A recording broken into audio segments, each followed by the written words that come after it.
For this video, I'm going to walk you through the process of how to properly refoam a standard speaker driver. In this case, it's for an Infinity rs-iiib, but whatever I'm going to cover here is going to be applied to pretty much any kind of manufacturer or speaker component. Every Infinity driver is different.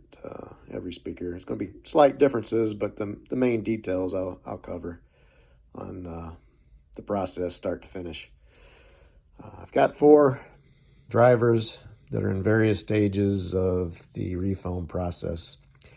And I did a previous video that kind of showed the condition of what I saw from the advertised professional job and some of the things that weren't quite up to par and what needed to be done to fix them. But for this video, I'll just try to stick to the process for the refoam. So for starts, this one's been cleaned up. So I'm pretty much happy with the condition it's in right now. It's not, all the glue's not removed. It's, there's a little glue here and there, but for the refoam, this is kind of what I would do. You can get it perfect, but perfect takes time. So there's a few spots you'll notice, I think, with a little glue still over the edge that you'll probably notice. To me, I'm okay with that. For the tools, these are some of the primary tools that I used. So what you want to do to get it to this condition is, depending on what the speaker was, if it was refoamed before or it's starting to rot the foam and it's the original foam, you'll have to do something slightly different. But the main work is to remove all the foam and the glue. And to me, the best way is to peel everything off the foam. If it's rotted, it's going to be a mess. So the main part of that is trying to get all that gooey rotting foam out without getting it everywhere else. If it's one that was reworked, you can sometimes peel it off and it comes off and pretty clean, but you still got to get most of that glue off.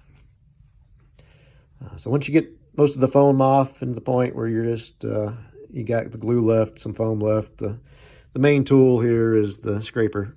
So and that's going to be just used on the frame. So what I'll do is I'll just try to get the rest of any kind of residual foam and glue off, and you'll use some elbow grease and you'll use a little effort there. It's okay. You might scrape the paint on the frame, but no real big deal. What I've noticed on some other speakers that I've got, especially these Infinities, if they haven't been touched before, they'll have a cardboard spacer ring that's around here. In this case, the previous professional or owner removed that when they did the refoam. But what I've found is I like to have that on and keep it on and peel the foam up from that. And sometimes you can just kind of get that top layer of the glue and it'll come up with a slight, small, thin piece of the cardboard paper, and you just peel that back. And I leave it on and just reuse it for the next one, maybe seal it up a little bit. This is a glue from Simply Speaker. It's the MI 1291. I've used that to repair some of that cardboard and get it into condition where it's good for the next foam. But in this case, it's been removed, and a lot of the, I don't know if it's Simply Speakers too, or some of the videos that I've seen, I think they suggest you clean it all off. But for me, I like to have that original spacer there. I think maybe it had a purpose before, and I'd like to keep it as original as possible, and it actually makes the rework a little bit easier if you keep it on. All right, so going to the cone, you can kind of hear that noise. That means the voice coil is still there. Everything's still intact. I've seen cases where I've done rework and or bought speakers and that voice coil is separated from the cone or from the spider, and that takes a lot more work. But if everything's good, you hear that little rattle, the voice coil is still there. You can actuate it, and it doesn't feel like it's scraping too much, or you can find that spot where it's not scraping and you're kind of good to go. But what I wanted to mention is, as you're cleaning this up, be careful. You know, you can use some effort a little bit, but you want to try to support it with your hand on the other side as you're trying to get rid of this glue. Sometimes I'll recommend using a razor. I don't like to do it with a razor. I'll just use my thumbnail and just scrape. But you can kind of see there, somebody probably try to remove some of the previous glue or foam with a razor, and you'll scrape up on the cone. So it takes time and effort, and it's not a quick and easy process, but I usually do it because it's for me and not for trying to crank through as soon as possible and get it done as soon as possible. I want it to be done right. But the other tools you'll need here, you know, you can use the razors in some cases. Not for this one so much, but for the crescendos, they'll have a dust or a cover over your foam that you'll have to remove. So utility razor is really handy for that. And then this is just a cap. Alcohol, Q-tips is the main thing. I'll use the Q-tip, soak it, go around the edge multiple times, soak it good, scrape, soak it. It's just going to take a little time and effort, but once you get it acceptable to your standards, then that's it. Also wanted to mention, you want to leave some glue on the cone. That's a good reference for when you put the next foam down.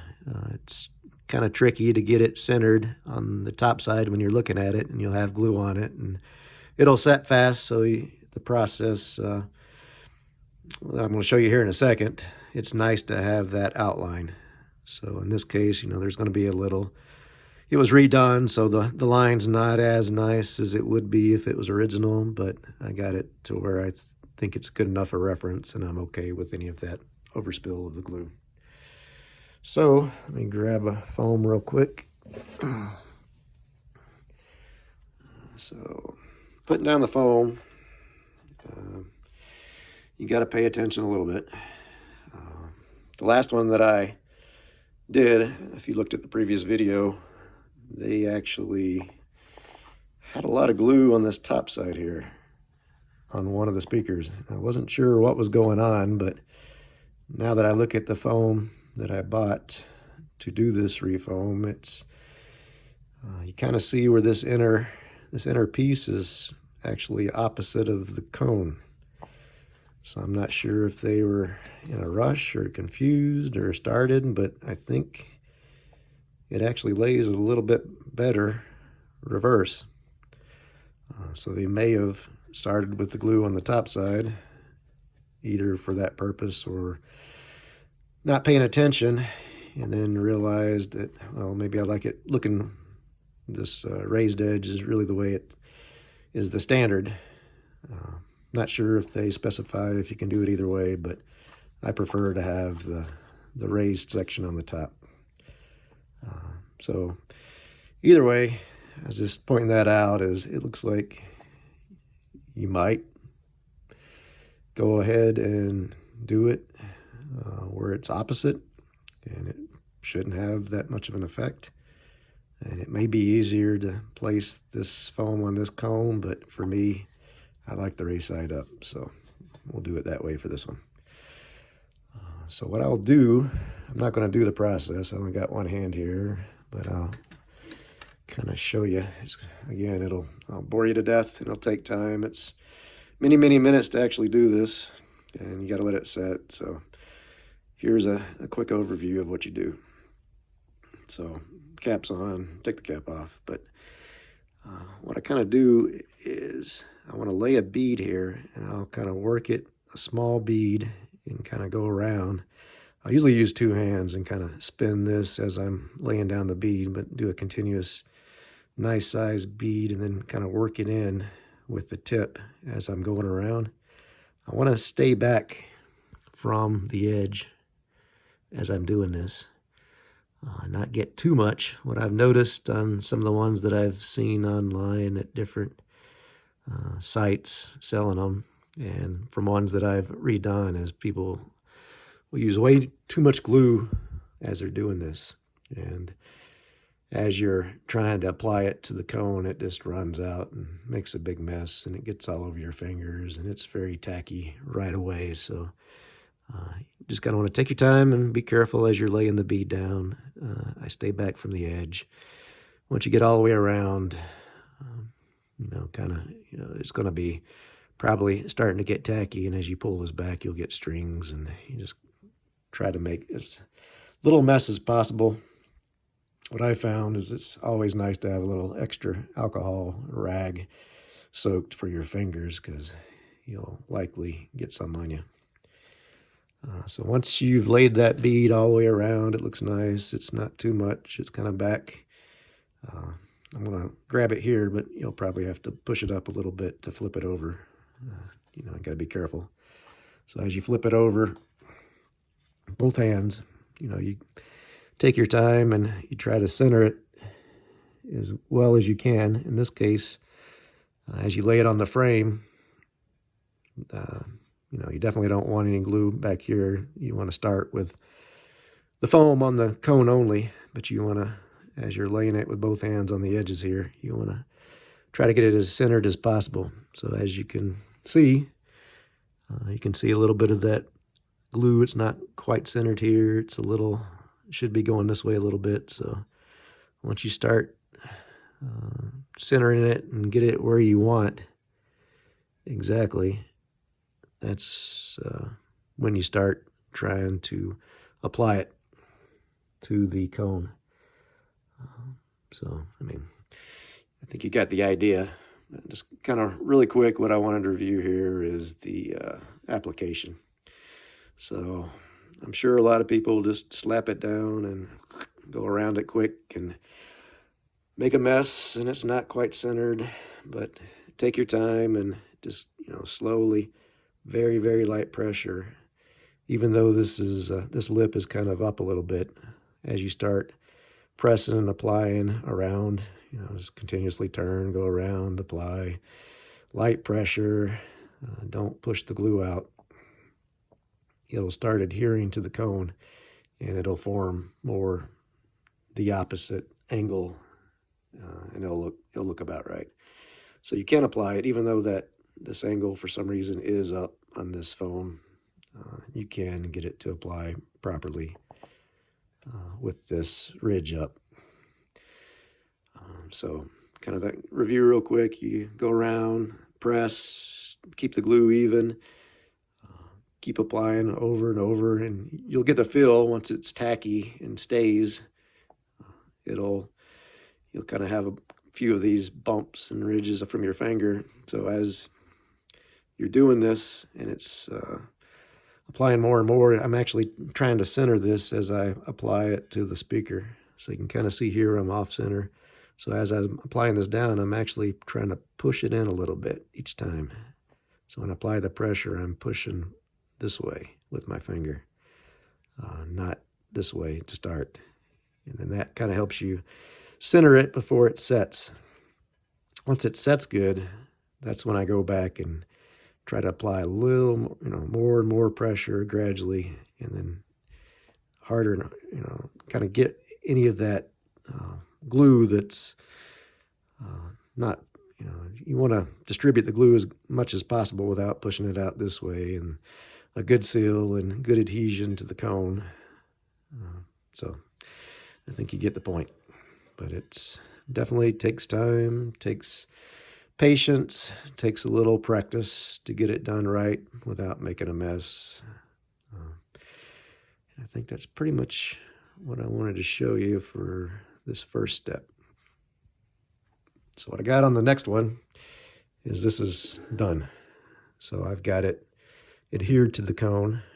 It's still, you can see that the outer portion here is still not down. I can raise it, I can move it around. It's only cured to the cone. Let me move my light over. So you can see it's not a big mess, not a lot of glue, no glue really pushed out. I think a lot of what you see, or pretty much everything you see here is from the previous work that was done, but it's nice, clean, and it's down on the, properly down attached to the cone. At this step, this is kind of the really critical stage of centering the voice coil.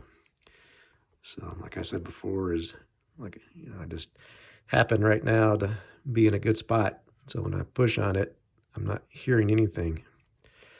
What I like to do, I've got some clamps here. This is my favorite.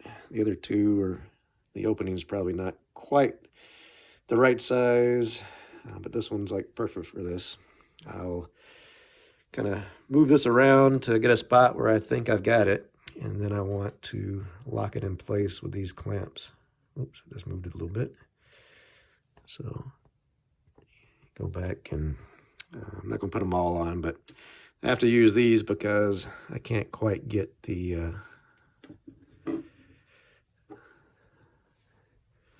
clamp to secure the foam with these unless I use the dowel pin there.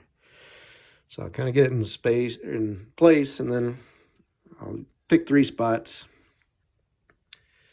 around the, I'll just go ahead and put the other one on real quick just to show you.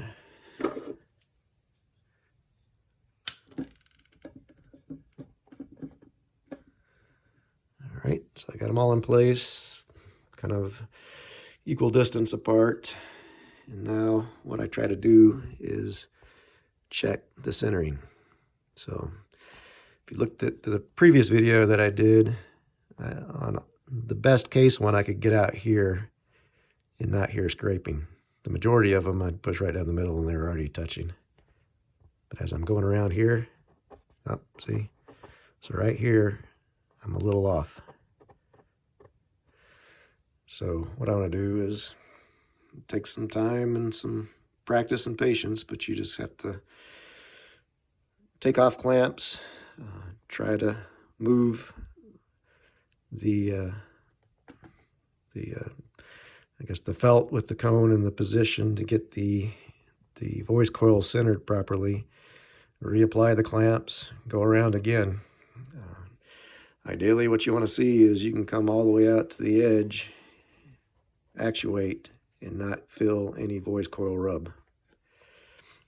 Once you get it to that spot, then you got to go through and I guess in the past, the mistake that I've made is I think I've got it. I'll apply the glue and get it centered, and then, you know, as the glue's curing, it'll shift on me slightly, or, you know, I don't know, just doing the actuation, I'm moving it. So I think for me, what I've learned is the clamps are important. I want to lock this in position when I get it centered as much as possible. So when I'm applying the glue, the point I was trying to make is I'll get it locked in position, and the one that maybe has the least effect on the centering, I'll remove, lift it, apply the bead of glue under it. If I can do this with one hand, and then kind of go around, and you'll put a lot more glue on this than, you're not as concerned with making a mess for this as you were for the cone. So it'll be a good amount of bead that you put in here, and then once you put it in, it'll actually soak in a little bit of this foam. You'll see the foam buckle a little bit. That's okay, it's normal, but it's just again, keep that alcohol ready on hand because you'll get it on your fingers. But I'll use my finger to kind of go through and get it to start to adhere to the frame, back and forth, spread it. Once I start feeling like it's, you know, the foam stays down on the frame a little bit, I'll reapply the clamp here, and then kind of do the same thing on these sides. Lift it up, apply the glue under the foam, make sure there's continuous bead all the way around, and repeat all the way around. But as I'm doing this, I'm checking that center to make sure for some reason I didn't get off And again, you want to go all the way around, checking it as you're doing this, but don't push too hard. The trick is to keep it centered without causing this foam to shift on you.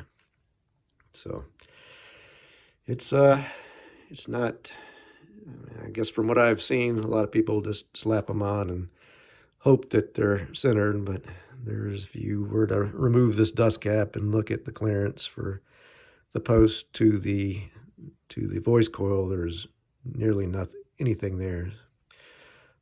The spiders supporting the base, the foam supporting the top, so you've got a post, and you have to have this thing perfectly centered and not, it also has to be parallel to it too. And that's the perfect condition. But from what I've seen, it's rare that anybody actually gets it to that point, especially the ones that I've seen advertised by the professionals. All right, so let me just pop these off. Once you're done, I guess I was going to say I'd leave those on for probably a couple hours or more. In all cases, I try not to move from this step to this step too quick. I want everything to be properly cured and make sure it doesn't shift. This glue it's kind of a rubbery cement, so it can, you can pull on it and it can shift, and this alignment is critical. So you want to take your time and make sure that it's properly cured before you move to the next step. All right, I think that's about it for that step. For this one is done for the most part. You could stop here, reapply some of your trim, but this is the basically almost finished for me, other than finishing the assembly, putting it back in the cabinet. But I got one extra step here we'll cover. But what you can see is definitely I'm pushing hard. No voice coil rub. As you go around, like I was saying before, the best speaker that was done previously, I could get out to about here and not get any voice coil rub. But see, go around progressively out until I'm all the way out.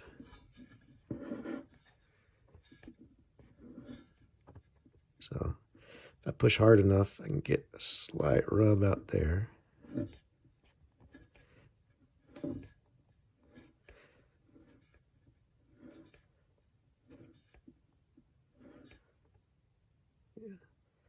So yeah, about right. I got to push pretty hard to get that slight scrape.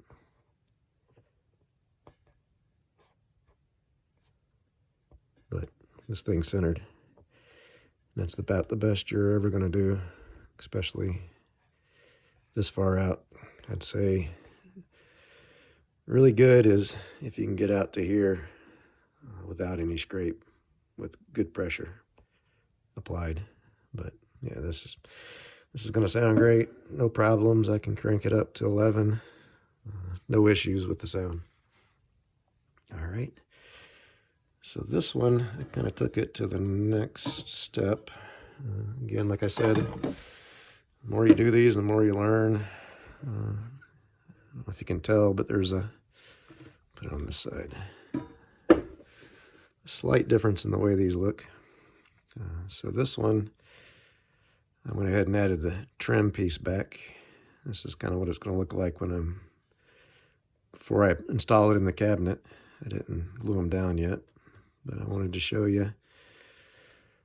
For this speaker glue that I mentioned earlier for the paper, I saw a video on Simply Speaker. I was looking at a kit and it had that again, but they showed another application for that, whereas you can go through and coat it on top of the foam.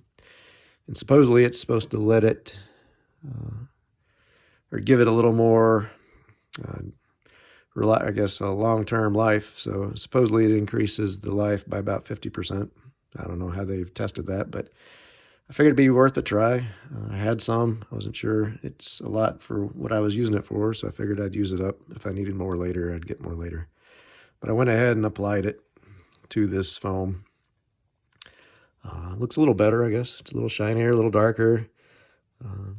It dries clear. The application was a little tricky. Again, it was my first time trying it, but I think I've figured out a few things that I could do to improve. So what they kind of show you to do is to go around and apply it as you're spinning it, different locations. You use a brush that they give you. I actually don't have one hand. I do have one handy here. So they give you this brush, and as you're spinning it, you just kind of spin it, apply the glue. What I noticed is it dries pretty quick, especially in the brush. So I think what I'll do next time is just probably get a little cap of water as I apply it and spin it and brush it. Just keep my brush a little damp and make sure that glue doesn't set too quick. But overall, I like the way it looks. And hopefully, I don't think it's going to cause any issues with the performance for sure. It's definitely tacky, but I have seen some of the Infinities where I'm surprised that they're not rotted, the foams. So one in particular was the Crescendo, the CS 3009. I've done all the refoams for all the Crescendos, and that's the only one that I've ever seen on those woofers. They have a 10-inch woofer that for some reason, doesn't rot. I noticed the same thing on the SS 210 and 212 subwoofers that I've looked at, that the foams are original and they haven't rotted. So maybe this is something to do with that. I noticed that the foams on those are darker, so maybe they were sealed with something to prevent them from rotting earlier. Don't know what the life would be on them, but so far I would say they're in the 25 plus range life. I guess, yeah, is that about, yeah, I think that's about right. So that's pretty good. I'd say the typical speaker rot for these Infinities, the Crescendos that I've seen, the RS, they're probably in the 20-year range, plus or minus 5 years. All right. So again, just kind of going through this, kind of show you as I go around. No rub. You can actuate it. Centered well, so happy with these. And if you want to go back and look at the before, I've got a video where I started it, and then I'll probably do, once I put it all back together, a video just showing the whole refurbish process, cabinet and grills and speakers, and kind of the start to finish. Okay, that's all I've got. Hopefully it helps, and thanks for watching.